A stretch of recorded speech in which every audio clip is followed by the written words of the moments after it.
Hey everybody, welcome back to the Resistance broadcast. We are the podcast of StarWarsNewsNet.com. See, look. See, wearing the shirt. People are listening, they're like, I don't see, okay? I'm listening. Just get on with it, John. Well, thanks for joining us. This is our discussion show. Lacey and James with me as always. Today's going to be a fun one because we're talking about a fun guy who's also very, very talented. Oscar winner Taika Waititi, getting to work, pen to pad, fingers to typewriter keys, writing his script for his Star Wars movie. But we talked about it a little bit on Monday. We're going to get a little deeper on that and ask the question, is he exactly who Star Wars needs right now when it comes to the film side of things? It's going to be a fun discussion. I think we're going to have that a good time with that later. So how you guys doing? What's going on? You what are you getting into right now? What's going on? Tell me about your lives. Lacey, you have the house is shaping up, right? Yeah. We got stuff happening in my house. A lot going on at the house. How's the AC? How's the AC working for you? Glorious. It's been very hot here. So It has been very hot. It was like 92 degrees today. It's nice when it's so comfortable in your house that you forget how bad it is outside, and then someone comes over and they're like, "Oh my god, it's the worst outside," and you're like, "I don't know. Yeah. I'm wearing a hoodie and long pants because I like being cold." The craziest thing is when you go outside, like you feel comfortable inside your house, and then you go outside, it's 95, and you go back in, you're like, it is freezing. Yeah. You know, it's interesting too. Like, it's usually in the summer, it's been abnormally hot, but you're inside and you feel comfortable, but maybe a little bit cold. So when you go outside, you're like, oh, it feels so nice outside. And you're out there for a few minutes, and then when you go back in, you're like, oh, it feels so nice inside. Yeah. And right now we have like some listeners who like don't have any AC, who live in like Arizona or something. They're like, hey, you guys. Arizona was the hottest I think I've ever experienced. It's dry heat though, right? Yeah, but when it's that hot, it does like not 120. Matter. Yeah, it really I did hot yoga I think I was once, in and that was enough for me. 16. Hot yoga? Yeah, I did hot yoga once, and it's like that dry, like you can.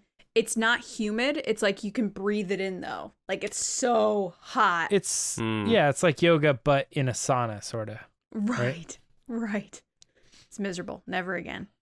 It was like hell Is there on earth. cold yoga? No. There's those just regular. cold baths It's regular that, yoga sports and hot players yoga. do. Those cryo There's just baths. regular and hot yoga. Yeah. Regular and hot. I'm gonna invent cold yoga. Nobody wants to do yoga cold.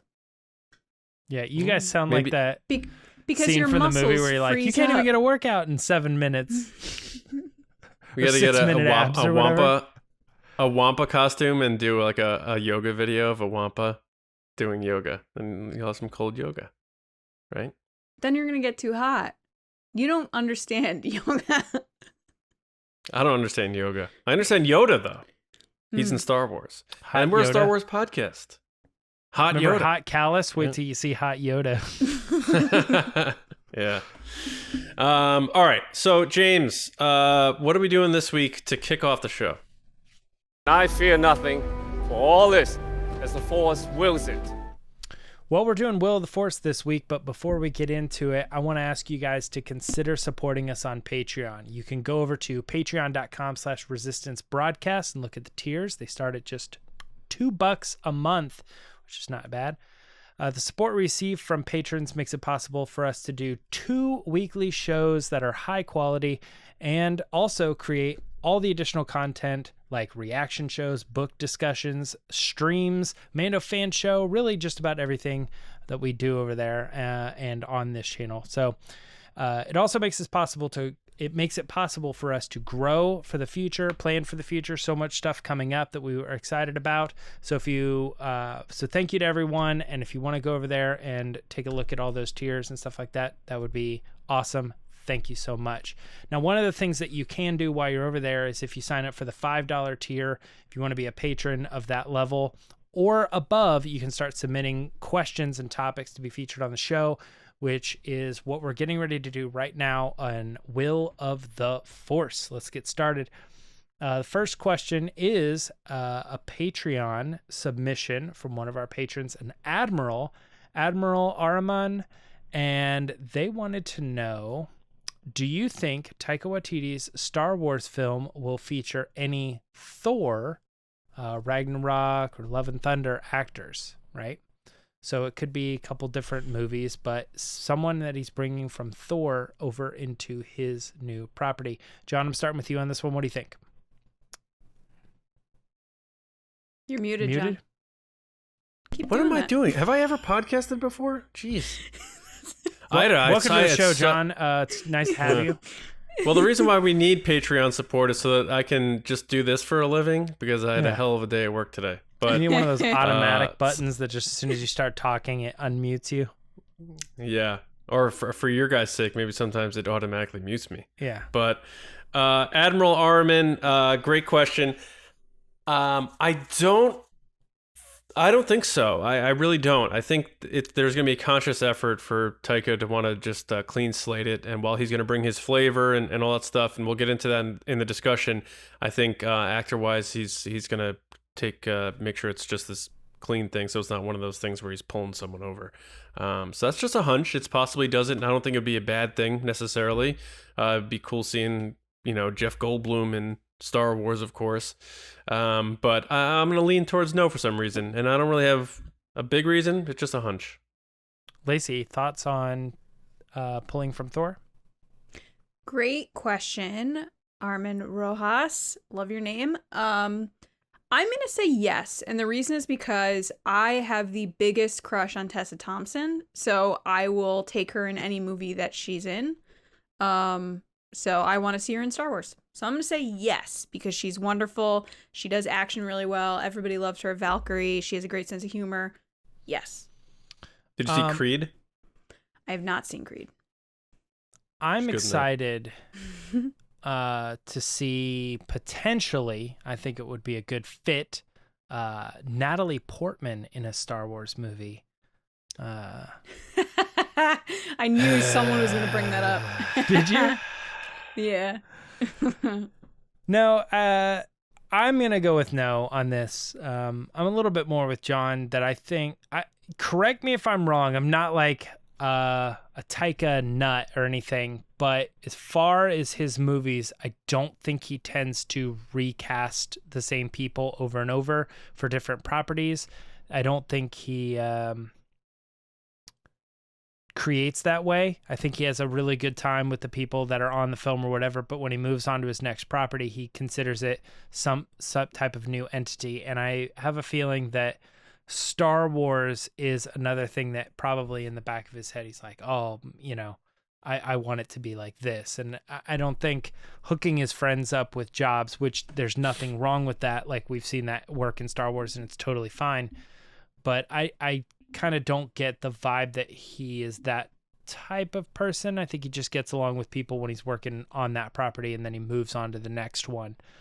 Similar to say like Jojo Rabbit or whatever. I don't think had many people carried over from the first Ragnarok. You know what I mean? It's just kind of a separate story altogether. So I'm going to go with no on that one, but we'll see. I wouldn't mind seeing anybody cross over. I like all those actors and stuff.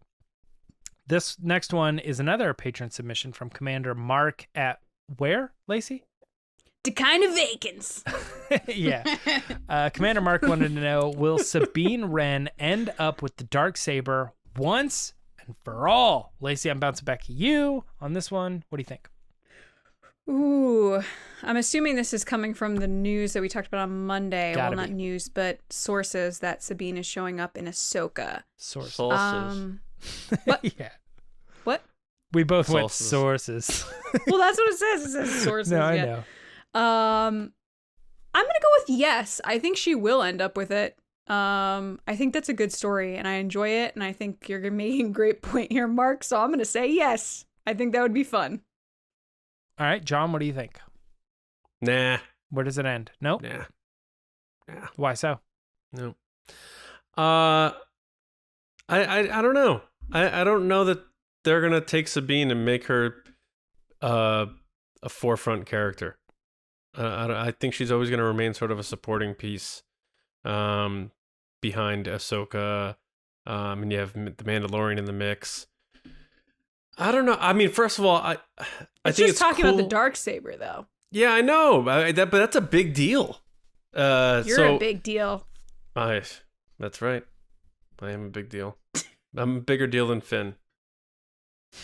It was a big deal. They always find out. I'm not.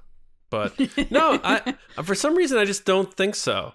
I don't know why. I don't know. It's going to come down to what type of role they have for her, assuming this all these reports are true that she's going to be in the Ahsoka series. It's Ahsoka's series for a reason. She's going to be the main one, so Sabine's going to be a supporting character there. Where do they go with Sabine from that? Do they do a series that she's involved in a bigger way that's more focused on Mandalore? I don't know. So I think the odds are stacked against her more than it being her being the one.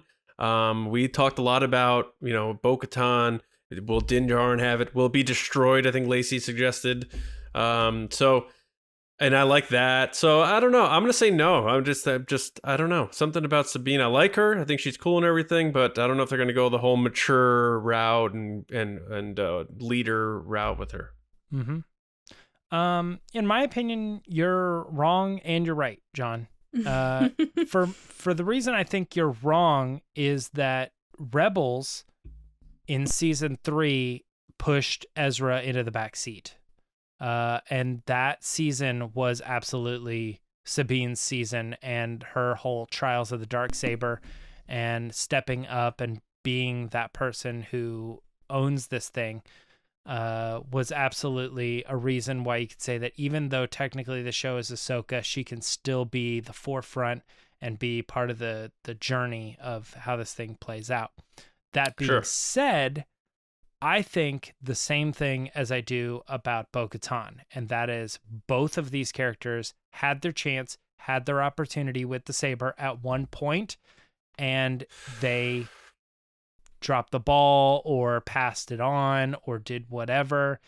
And I think it is much more of a compelling story about, the Mandalorian be the one who ultimately takes the Darksaber, a character who right now currently has it in their possession. Somebody getting it back, I just don't see that being the case.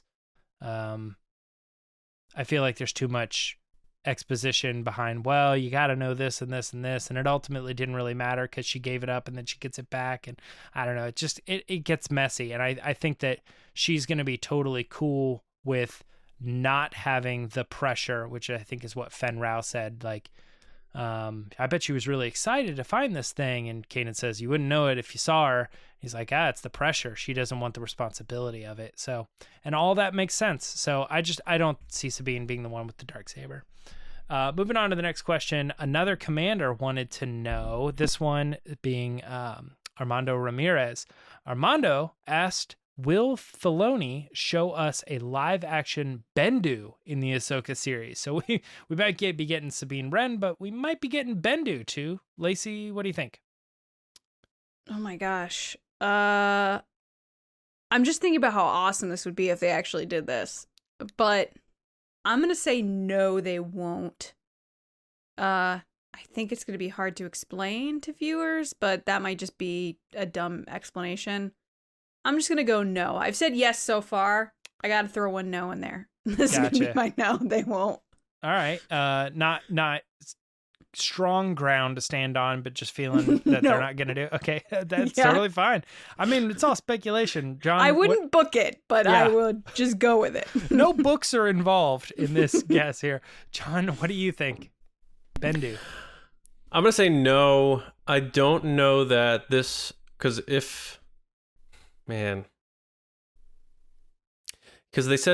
said specifically the Ahsoka series. So this is, Armando, this is a very good question because it's very tough. It is. It totally is. I don't know that we're at the point in Ahsoka's life where this sort of question between the Force and what it should be with the balance of light and dark is where Ahsoka needs to be right now. And I don't know that he's important to her story right now. And if it's a limited series, I just think that that's something that doesn't need to be there. So, and plus it'd be a hell of a thing to create. assuming they're going to do it with puppetry, or I don't know what the hell they would do, but I'm going to say Bendu's not showing up in Ahsoka. How about that? Real life for me is I'm with you guys. Bendu is not going to show up because I think you're probably right. There's maybe a little bit of explanation there, a little bit of kind of what I was saying before. I think like Bendu has his place in this story, and to bring him into the other one, I think it'd probably be more likely that they would create a new character that is of the same entity or species this is, which is, I believe, Force. It's not Force wielder. Is that correct? I can't remember the correct term for what Bendu is, but it would be more likely that we might get another creature that kind of exists like that. The reason I do hesitate a little bit, though, is that there is an image that Dave Filoni drew of Bendu and Ahsoka together that really riled up fans to be like, these two interacted, and why didn't we get to see it?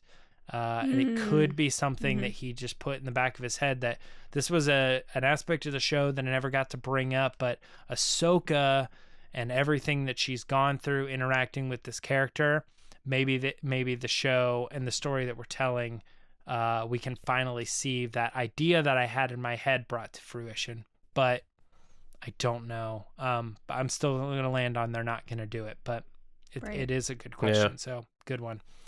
Last one that we got here is from yet another commander. This one, Commander Danny, Semperfi Danny, that is. Hey, Danny. And Mark, too. Hey, her Mark. husband. Yeah, wanted to know. So I think vicariously through Danny's Patreon subscription, Mark is here with us, and they wanted to know, will the Acolyte show the birth of Grogu? Could his parents be dark force wielders? John, you get to answer first on this one. Baby Grogu, dark force wielders, secrets only the Sith knew. Danny came for you on this one. Yeah. I'm going to say no, because of the process of developing programming. And I don't think Leslie Headland was locked in sync with Jon Favreau and Filoni, and they're not tying up. Like, she seems like she's coming from over here with her own ideas about this. It was inspired by the Star Wars Atlas, she said. Like, nothing about her, what she has said about her show, to me says anything about that would be close to Grogu or anything that someone else was doing around this time in terms of developing a program. So, just from the logical standpoint of developing shows and that sort of thing, I know we like our connectivity. We like seeing characters' origins. That's a very hot thing these days, but I don't think there's a chance we're going to see the birth of Grogu here. I think they're going to keep that a mystery for at least a while, and we'll probably find out what the deal was with him during the Jedi Temple Massacre during Order 66 before we get anything like finding out what the deal is with him and his birth or his parents, let alone that. So, and I think that sort of thing might bring us a little too close to the origins of like Yoda too, as like a species. And I don't know, they want to tamper with that, especially for someone who's doing their first Star Wars show. So, I'm going to say no. Good question though. I like it. Lacey, thoughts on Grogu being in the Acolyte? This is a great question. I never even considered this, Danny and Mark. I don't think that Grogu will be an Acolyte because of a lot of the reasons that John said. I think they're just two different productions working together, but not like on separate timelines. Like, I keep going to Loki, but like Loki, they're just like separately existing. Mm-hmm. I can't help but think of like what Grogu would look like when he was born, because one of the things I noticed in the past few years is like porgs were super cute, but then if you saw their babies, they were not cute. They were kind of funny looking. Right, true. So I'm interested to see what Grogu would look like when he was a baby. But baby Yoda. I know. I mean, like even more of a baby. Like I know. Yeah. But yeah, the Force wielder, dark Force wielder's parents is so heartbreaking. So I hope that, he's had a lot of heartbreak in his life. I'm assuming that the only big traumatic event, hopefully, is Order 66, and I feel like that's enough, and he doesn't need more. So I'm just going to say no. So it's interesting because when I saw this question, I had my initial thought, and neither of you touched on it, and it makes me wonder how off I am on this. But I'm kind of under the impression that Grogu was not born. He's a strand cast, so he was grown or created. Oh, like a clone? Well, whatever we talked about it last week. Whatever the difference between clones and strand casts are. Well, because he was in the temple, though. I feel like the temple is they brought kids there. They didn't. Well, they brought kids, right? force-sensitive beings who probably, in this case too, he didn't have any parents because he was created. So my thought on this is that I imagine that there's more to his origin than he was just born and having parents. I don't think parents and any sort of connection to the Force wielder thing. I think this might just all kind of tend back to the dark side messing with things and creating these creatures that have potential M count, that when they can hold the midichlorians and when they have that ability to attract the Force, then they start raising the eyebrows of the Empire. And that's probably why Grogu is so important to these people. Interesting. So, yeah, that's kind of my thought on it, is that he's a strand cast and that he wasn't ever born. So, oh God, I hate that so much. It's not a bad idea by any stretch. The whole time, John's sitting there like, yeah. Well, I think it's a good idea, but it's just like too much with the cloning. It's getting crazy. Dark science, only the secrets and secrets only the Sith. I'd rather dark science boning secrets only the Sith knew instead of dark science cloning. All right. That is gonna wrap us You're such an idiot. Will the Force this week. Put your answers in the comments if you guys have a different take or something maybe that we didn't talk about. Throw that in the comments and give a thumbs up on this video, because that stuff really helps when it comes to YouTube and try to figure out the thing. But if you're listening, just let us know on Twitter, or if you're a patron, hey, head over to the episode and throw it in the comments. There's plenty of ways to get a hold of us. Most places we're going to reply and respond and start a conversation with you. So do it. John, what's up next on the show? We have our discussion, and we said what it was going to be. Why Taika Waititi is exactly who Star Wars needs. Maybe. We'll see. Obi-Wan once thought as you do. So Star Wars started off as a replacement for George Lucas to channel his creativity in lieu of his inability to secure the rights to make a Flash Gordon movie. Inspired by campy adventure serials, Buck Rogers Adventures, Star Wars was never meant to be taken as seriously as some fans have taken it over the years. The moral message was always there, yes, but it has always been a fun adventure story, never taking itself too seriously, just like Taika said. It is 2021. Enter Taika Waititi. Let's talk about why he might be exactly who Star Wars needs right now for their next wave in movies. So, obviously, this idea for this discussion was spawned a bit by the fact that he is actively creating his script off of a story that is written. They wrote the story, now they're putting the script together. He is a fan favorite without question, and we touched on this on Monday. Is that the secret sauce to getting Star Wars fans to rally behind a movie? We've seen Star Wars fans all rally together for the most part around the show, with Bad Batch or The Mandalorian. Sometimes the movies seem like the ones that are getting people to butt heads. Is Taika the secret here because he's so beloved? And like Lacey said Monday, it's almost like he pokes the fun first so that other people don't get a chance to, 8 Mile style. So I'm going to throw the mic at you guys and tell these people something they don't know about Taika. Go ahead, James. Yeah, I mean, we got into a little bit discussion of the differences between Taika and Rian Johnson on Monday's episode. And I think that was kind of how I was approaching this, is that Taika, to me, is a director that I feel is capable of handling such a large franchise and being able to kind of jib jab, poke fun, play the funny card or whatever it is, and people are going to laugh and be like, it's okay that because he does it. But if, another director came in and did those things or whatever, it would be like, that person doesn't understand Star Wars, or they're missing the whole idea of it. He is a voice that is refreshing, that is likely going to be someone who's someone that you're willing to listen to. Kind of like if somebody says, go eat at that restaurant, you'd be like, it doesn't look good. But if your friend was like, dude, come on, let's go do it, you're more likely to listen to your friend and be, all right, you kind of swayed me in on this.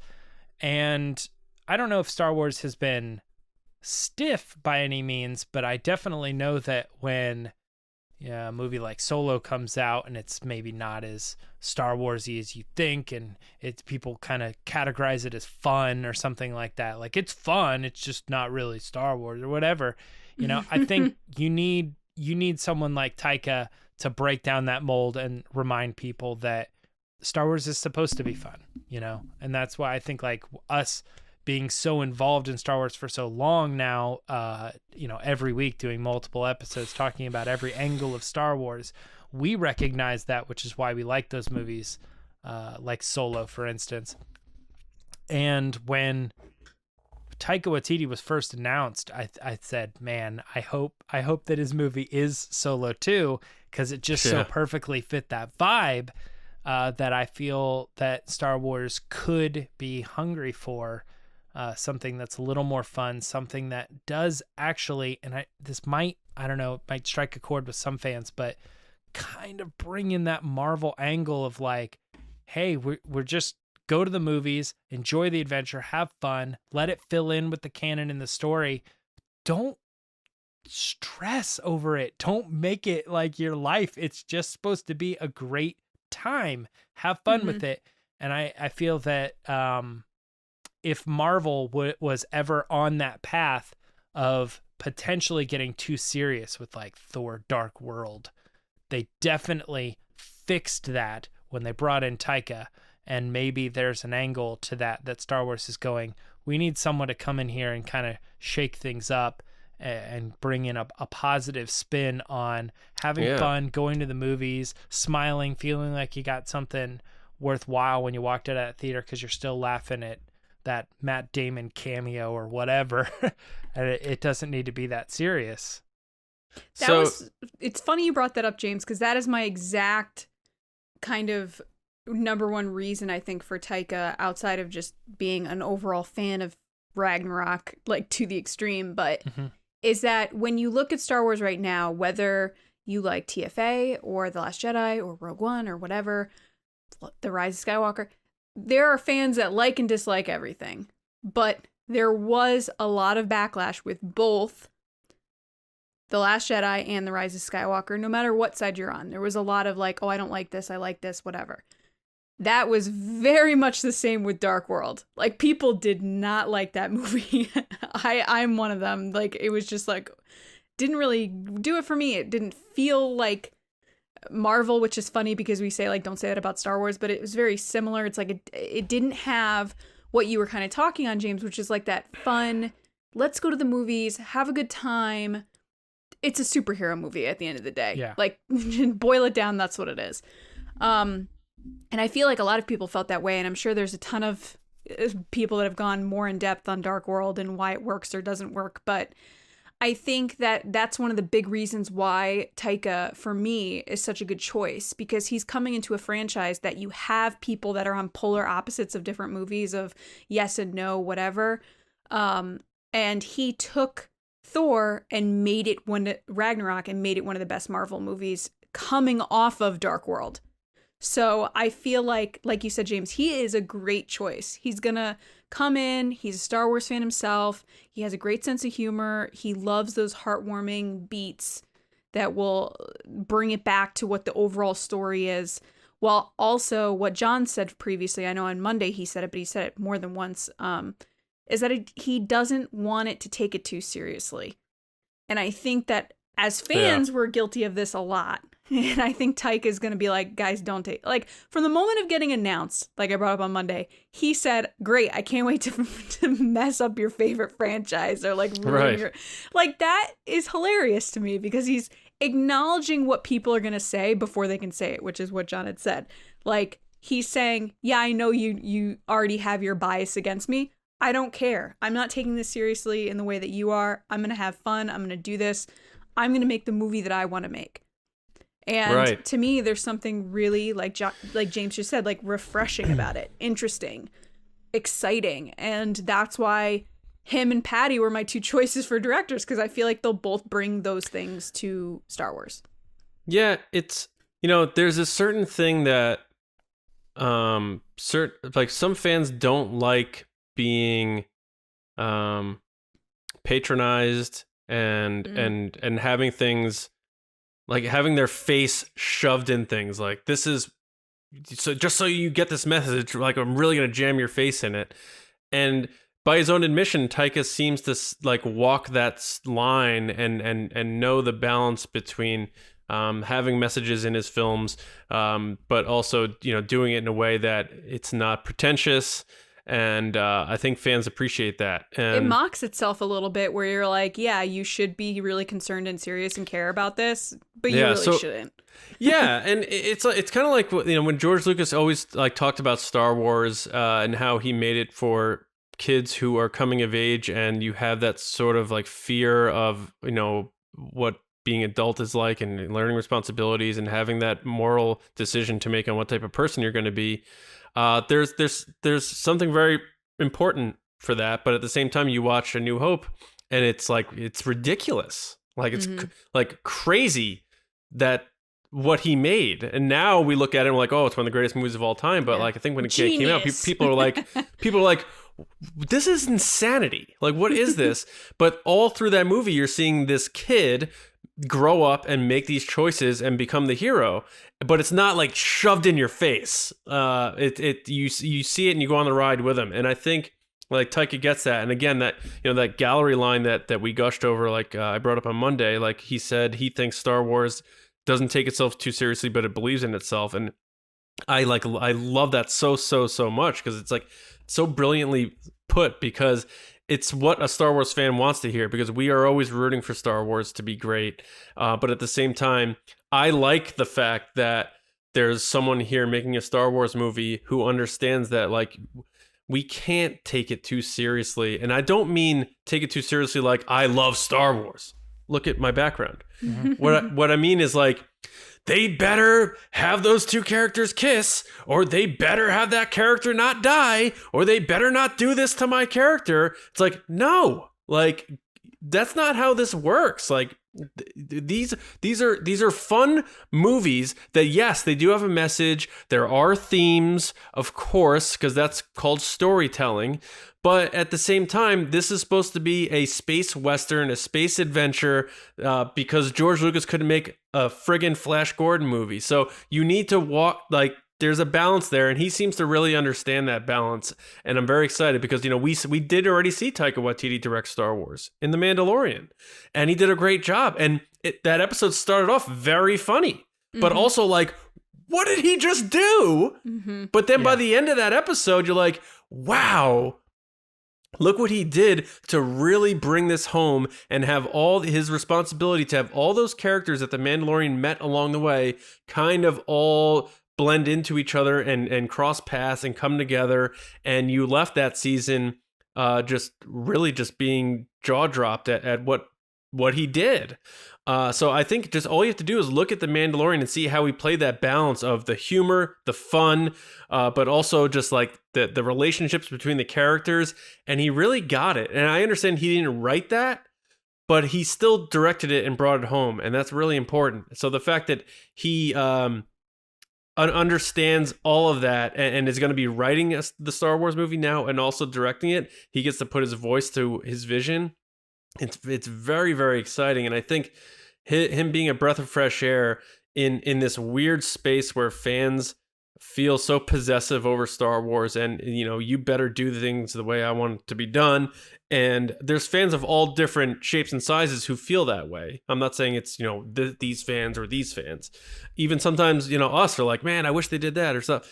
It's just kind of like, don't worry so much. Like, life is tough. Life can really beat you down sometimes, and this is supposed to be your joy in life. And I think he's going to help remind people of that. And I think where we'll really understand that is maybe when we see bits and pieces of them making this movie, and we'll see like screenshots or like little clips of them having fun on set or whatever. We'll see a cool costume and be like, what is this? But I think in the promotion of this movie, Taika doing the press tour and bringing his cast out, whoever that is, and we're going to be able to speak on this more when we know more about the details of this. But this conversation is mainly based on him as a creator and who he is as a personality. That's going to be a hell of a ride. And I can't wait to see him go on that journey and give us this movie, because now he's fully... I know Christy Wilson Carnes is co-writing this with him. I'm not trying to take that away from her, but he's got both hands on the reins for directing and writing this thing. And it's just... I do think he's exactly what Star Wars needs for the theatrical side of things, to kind of hit the reset button, give us a little freshness, and take us on this journey. And I do realize we have Patty Jenkins creating Rogue Squadron. I think that's kind of like its own isolated thing. Sure.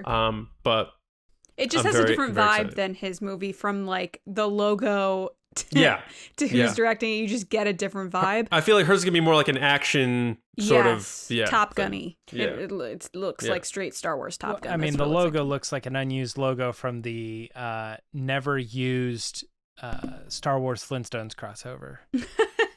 Yeah. Oh, Taika's? Like it looks like School of Rock, honestly. Yeah. That's it what does, it looks like very to me. School of Rock. But yeah, no, I think the immediate reaction from me, and I think a lot of fans, is that, oh, it's going to be quirky and funny. And I think that's the first thing I jump to, because that's what I remember most from Ragnarok, because personally, I love comedy. I love laughing. I love having a good time. That's what I jump to. But I think what I kind of missed mentioning, which John, you did bring up, which is Taika does really good with hero moments. And that's something that really shined through with Thor Ragnarok, is the moment where Thor's coming down from the sky with all the lightning and he just takes on everybody. Mm-hmm. And the moment in the beginning of the movie where he takes on all these guys. And then with The Mandalorian where IG-88 sacrifices himself. Like, he's very good at these heroic beats and moments, and that's what you expect from a Star Wars movie, is that moment where the hero decides to do the right thing for everybody else, and saves the day. And that's I don't know about you guys, but that's what I like in a Star Wars movie, is when the person at the end does the right thing and you're like, yeah, and you get to stand up and cheer that they're doing what they do, which ultimately went the other way with Rogue One, because we did that with Darth Vader, who was doing the wrong thing, but it's still that kind of moment where you're like, all right, yes, like this person's taking control. And I think Taika does that really well as well. Yeah. That's an interesting point with what he did with Ragnarok specifically, because when I think of Ragnarok, I think of it as like a bold tone, right, of humor that was everything about it, colors, it was heavily humor, and the colors and all that too is another good example. But I will say there's an aspect of Ragnarok that people often forget about, and that is the coolness of it. Like, he took, like, oh, it's going to be retro, and people are like, retro, like that. I don't know that vibes, but then they are missing the aspect of retro that is cool, and that is something like the Led Zeppelin song that was just when Immigrant song, we're gonna put Led Zeppelin in Marvel or whatever. It seemed a little odd, but then when you see it, for some reason they made his like landing and he's standing up or whatever, and it was cool. Or like the beginning, they used the song as well, and in the trailers and stuff, that song kind of led as this like, oh, it's retro and it's 70s vibe-ish, but something about it is cool. And I think that's something that Star Wars, I think you put it well when you described that as a hero moment. He manages to take a moment out of something and make it really surprising, which even he did. John, you've mentioned that line a couple times that he said during the gallery.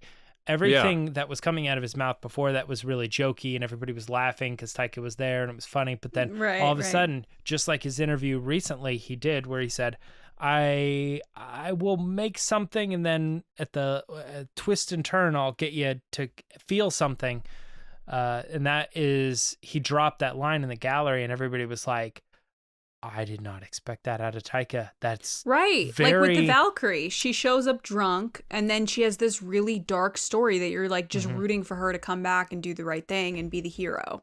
It's very, It has such weight behind it that you were surprised that, you know, someone as lighthearted and as jokey as him can bring that emotional heaviness. And I think that, again, that's another thing that that Star Wars could use right now, specifically from him. Just another fun like example of him not taking things too seriously for the better. There's a very famous clip of him. He was nominated for best director of like a short live action film or something. This was a couple years ago, and as they were going down the line, they had them all lined up on the end row.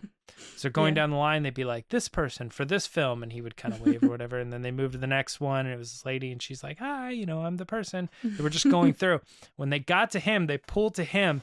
He was like asleep. Like he faked being asleep, and then they're like, Taika Waititi for it. And he like wakes up, and he's like, he acts like he doesn't know where he is or something.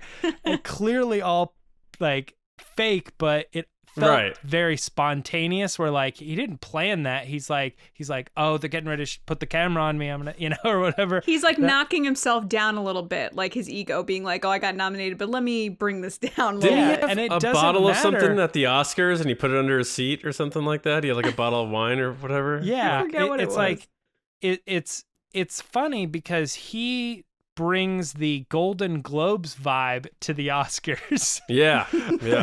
And everybody's like, oh, I mean, the Oscars are what they are. Star Wars is what it is. But most people enjoy watching the entertainment of, you know, the more quirky Golden Globes, although not this year. James, that was the short film he was nominated for an Oscar was 2004, Two Cars, One Night. Mm-hmm. He wrote and directed that. I haven't seen that. It's obviously a New Zealand short film that he did, but that was 17 years ago. So he's been highly acclaimed for a long time, and a lot of us didn't really get to know him until he went into the mainstream, including myself. So I watched a TED Talks episode that just kind of came up in my YouTube feed, and it was with Taika Waititi on directing or whatever. And I was watching it, and I was like, "Oh man, when did this air?" And I looked at it, and it was like 2005. Wow. I was like, holy cow, man. Like, this is, you go back that far before, I mean, not that he wasn't popular or famous. Obviously, he was involved and was asked to do this TED Talk because of his popularity. Sure. But him, the way he's presenting it, like, the first thing you want to do is get over your fear. I like to start with a joke. And then he like tells a very obvious, terrible joke. And he's like, that clearly didn't land at all. And so go ahead and scratch that first thing that didn't work and just made it worse. Right. He knew exactly what he was going to do in this whole presentation. Planned out, very funny. Breath of fresh air, I think might be another term to use that we all might enjoy. And a lot of his work, I'm just looking at it, like a lot of it is, highly acclaimed. There hasn't been a lot of things where it's like, wow, Taika Waititi really had a stinker on that one. So, like the movie Boy. Yeah, I just don't see him going in and making a Star Wars movie where everybody dies and it's super depressing. And that alone to me is like a win in my book. I know it's going to be somewhat of a happy ending and or an ending that you're cheering or satisfied. Because I as a Star Wars fan, I've gotten this deep fear, and I'm sure some people feel this way too, that every time you meet a character in Star Wars, you're like, this person's going to die soon. And I hate feeling that. And I feel like you need to be a bigger Ahsoka fan. I really do. I'm getting there, though. Every time people think she's going to die. That's why she's going to die now. Yeah.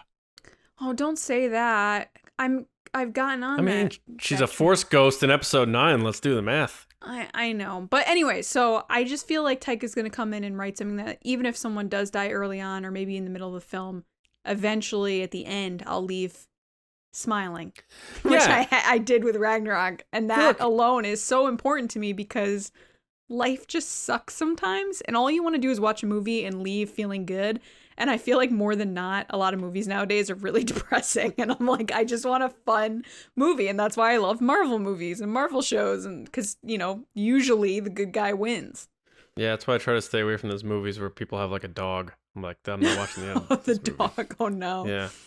I remember watching like Turner and Hooch as a kid. I'm like, Tom Hanks and he's got a dog. That's cool. And then I'm like, oh, no. When they had to put down Air Bud, I was like... so sad. No, oh my God, James! No, that didn't happen. That's not. I know it didn't happen. I know Air Bud. No, he's definitely gonna put his own mark on this thing, whatever it is. It's not gonna be one of those things where it's any kind of regurgitation of something that's happened. Mm-hmm. But I'm very excited to find out like the bones of it. Like, okay, so when. You know, people have alluded to, you know, the Jedi logos or something he may have teased or like, and there's a certain archaic look to the logo. Does that mean it's like a very primitive time or in the galaxy or something? So I'm very curious to just find out when this thing. A long time ago in a galaxy. A longer, right? So imagine his crawl. Imagine his crawl. Like that'll probably upset people. His crawl says a longer time ago in a galaxy far, far away. Like. We may be getting a weird Star Wars, like a weirder Star Wars movie. Yeah, weird Star Wars is what got me into Star Wars. Like droids, here's what you have to do with creatures, here's what we as fans have to do with Taika Waititi Star Wars.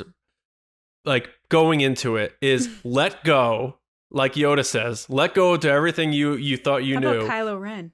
Let go. And Yoda's better than Kylo Ren.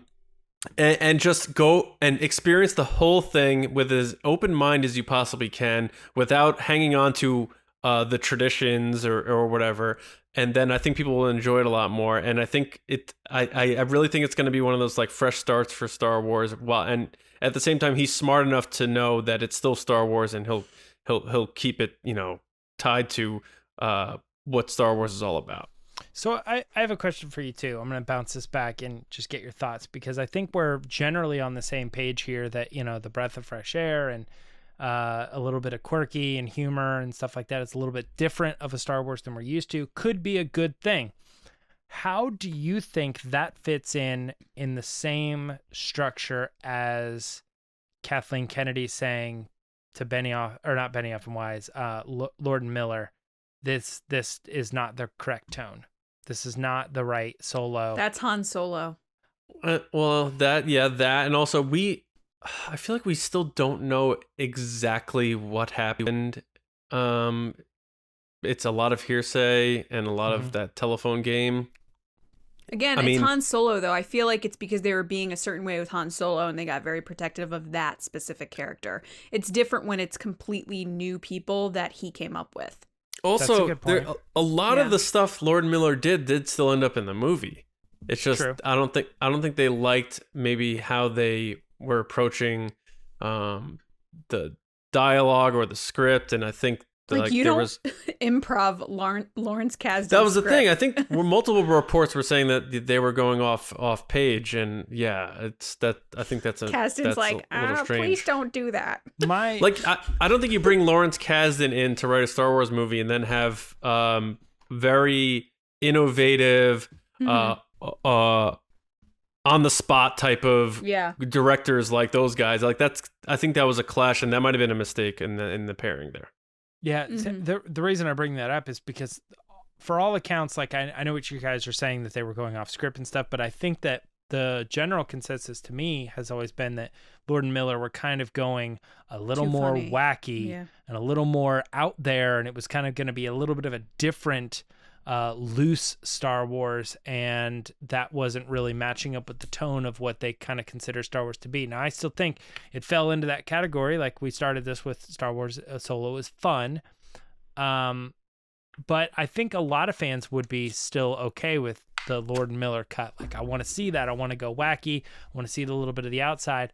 I was curious if maybe there's a little bit of an angle of, I don't want to say regret, but like correction on that part. But I think you're probably the most right on that, Lacey, that it has more to do with the fact that it was Han Solo and Lawrence Kasdan. Yeah. Whereas than it Taika's does have to coming do in with saying, the overall, this is Star Wars, this is the tone, it has to be this way sort of stance. To your kind of thought process there, the fact that he's bringing in that woman from 1917 isn't a quirky, fun movie. So I wonder if he did team up with her, not only because she's very talented and wonderful, but because he needs someone to bring that quirkiness and weird and funny down a little bit. And I wonder if that could be stemming from conversations being like, this is all great, but like, it's got to make sure it matches the tone. And that's why you'd bring someone in that might be like, oh, well, what if this moment went like this instead? Yeah. To your defense of like, maybe they don't want it too jokey. Yeah. I mean, it could just be as simple as like, you do a good story, make it serious, make it great, and I will add the levity when I feel Quips, it's necessary. Right.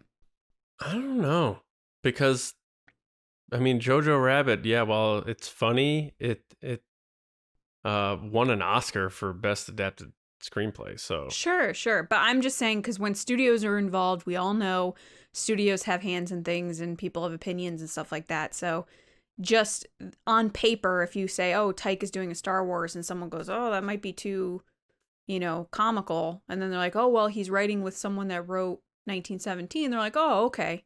You know what I mean? Like, not that he's not talented and he can't do it on his own, but it's always good to have people that balance you out. yeah, and her next movie that I don't know if it's out yet, but it's coming out in October. She co-wrote a psychological horror movie with Edgar Wright. Is that the Last Night in Soho? Oh my God, that movie looks so good. Yeah, she co-wrote it with him. That movie looks so... Have you seen the trailer? It looks so good. No. But It's it has got Anya Taylor-Joy. Oh, Madonna me. What did he Like just Queen's say? Gambit. Madonna me. Oh my God. Anyway. Yeah, I mean, that's a good point, Lacey. You're right. But I still think Taika's the lead here in terms of of course. writing, He can do so, it on his own. I'm yeah. just saying it's always nice to have other people on your team. Yeah, you're right. I agree with that. And the collaborative nature of The Force Awakens worked well for JJ with having Lawrence Kaz in there, Yes. and maybe that same dichotomy could kind of work.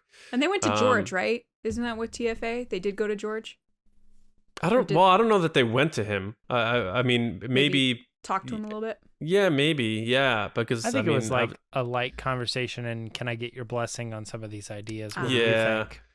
I couldn't remember. I'm getting them all mixed up. All the movies, all the behind the scenes. The spirit of why I wanted to pitch this is just the fact I think that fans he just seems like it's like the right guy at the right time, the right person at the right time, whatever you want to say. Sure. Just because the bubble has to burst. Marvel. Yeah, and the bubble has to burst at some point with fans where it just gets so contentious and so just possessive and so like I'm right, you're wrong, and this is how Star Wars is, and no, this is how Star Wars is, where it's just like we need someone like this, like everybody just relax. Like, even the argument that like you go on Reddit, it's like what fan base is extremely toxic. It's like every one of those fan bases are like mine's the worst. Right, yeah, exactly. Oh man. Well, I mean, I don't have anything else. I don't know if you guys do, but we can move on if you guys are feeling good about this. I'm good. I love Taika. Can't wait. Yeah. So let us know what you think. Are you a Taika Waititi fan? How much of his work have you seen? Obviously, if you're listening to this, you probably saw his work on The Mandalorian, let alone probably a bunch of other stuff. But let us know what you think about this. Is Taika Waititi exactly what this franchise needs from a multitude of perspectives, from the fan perspective, from just the creative perspective, and of course, the big theatrical film angle as we enter our new era of Star Wars films with Rogue Squadron followed up by his, and who knows what else is coming down from Lucasfilm on the theatrical film side. But what we have next coming down here, and obviously leave a comment and all that stuff. We appreciate that. Hit us up, let us know. Quote tweet the episode on Twitter with your thoughts too. But now what we have next is a little twist on a segment in terms of tone. I love it. We're going from Taika to Resistance Transmissions with Lacey. So funky tone. Yeah. All right, guys, it's time for Resistance Transmissions. So this is a segment where John puts up a crazy, wacky situation on Twitter at RBATSWNN. Yep. I heard James say sometimes, so I'm assuming this isn't a crazy, wacky situation. And you guys give your answers. We read them on the show. So from the tone that I'm getting from both of them, this isn't crazy or wacky. Or a situation. Or a situation. All right. So the scenario is, if you were in charge of casting at Lucasfilm, who would you cast to play Sabine Wren in live action? Before we get started, there were a lot of Tia Sakar replies, which we support, but we can't read them all. Oh, that was like more of a note to me. You're welcome. No, that was a note to them. Oh, that there's a lot. Like, Yeah. What are the ones that you always get? It's usually like sand, if it's an Anakin question, or Yeah. Some of them faster, definitely more have. intense. Yeah. It's like poetry. It rhymes. Like you're Yes. just never getting on the show. I apologize. All right. First up is Lucas at Star Wars Lou 67. What up, Lucas? Lucas said, Tia Sakar, I think they should really give the voice actors a chance. Nice. So he must been. You are the chosen one. He was the chosen. Yeah. All right. Next is Mark at the Kind of Vacants. He makes his appearance again. They should put Gemma Chan in the MCU, or they put her in the MCU twice. At least put her in Star Wars once. 100%. I love her. Yes, please. Where is she twice in Marvel? She plays one of the aliens in Captain Marvel, and then she plays really? one of the Eternals. I knew she was Eternals, but I didn't know she was an alien. One of the green people that like hang out with Captain Marvel. She was in Transformers too. One of them. She's great. She's so wonderful. Next is Mike Rumor at is it Rumore? I always do this. I think it's Ramore. Oh, sounds so wonderful. At Drum Jedi. That's what up, Mike? Ramore. Mike said, I would love to see Grace Park in Star Wars. I think she would do an awesome job like she did on BSG. Battlestar Galactica, I'm assuming. Mm-hmm. Yeah. Nice. Next is Vanessa Fontaine. Hey, Vanessa. At NessaFace04. Oh, I like that. I vote after Tia, of course. For Jessica Henwick from Iron Fist. She has been the fighting skills and is a great actress. I think you also mean TFA. She was an X-Wing pilot in TFA. Yeah, that's right. She was Jessica Pava. Yeah. She's also wonderful. So yes, I agree with that. Next is Lewis Lab Scrabber Bonilla. Bonilla. Is it Bonilla? Are you sure it's Bonilla? Yeah. How do you know? Are you There's Lewis? a baseball player, Bobby Bonilla, who famously is being paid by the Mets $1 million a year for the next like 30 years. That was his contract. That's and he's ridiculous. been retired for like 15 years. Lewis, do you know that guy? Do you have anybody? At a Wandering Jedi. Nice. And it's probably Luis too, I would imagine. Luis. Luis said, my alternate choice is Ritu Arya. She was in season 2 of the Umbrella Academy. Umbrella Academy? Mm-hmm. Is it Umbrella Academy Umbrella? Isn't it just Umbrella Academy? Oh, is that what you're questioning? The Umbrella Academy Umbrella? Yeah. Oh, no. You know what I bet happened? I bet that was an emoji on an umbrella. My bad. That's my fault. My bad. Okay. I took it like she was in season 2 of the Umbrella Academy, like she was part of the umbrella that is that production or whatever. Well, I haven't seen that show, but I'll definitely check that out. Sounds cool. Then Seriously Star Wars at Seriously_Star Wars. What up? Seriously.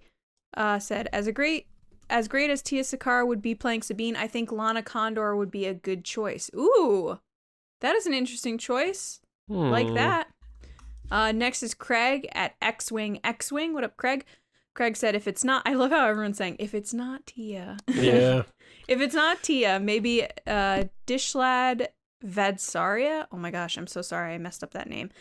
She's in Cloak and Dagger and could maybe pull off some of Sabine's mannerisms in Haunted Past. I could picture her with pink-white hair, a paint can, and a thermal detonator. Nice. There you go. Oh my god, are you serious? And last but not least is John Hoey. At Johnny Hoey. Way to get my handle. I think this is the first time you've ever done this amazingly. Yeah. Who said Steve Buscemi. You were the worst. Guys, thank you so much. I'm so sorry that happened. All the people that got left out so John could put himself in the if you want to be on the show, make sure to follow us on Twitter at RBATSWNN. And now back to John. All right. Thank you to everybody for listening and watching, being a part of TRB.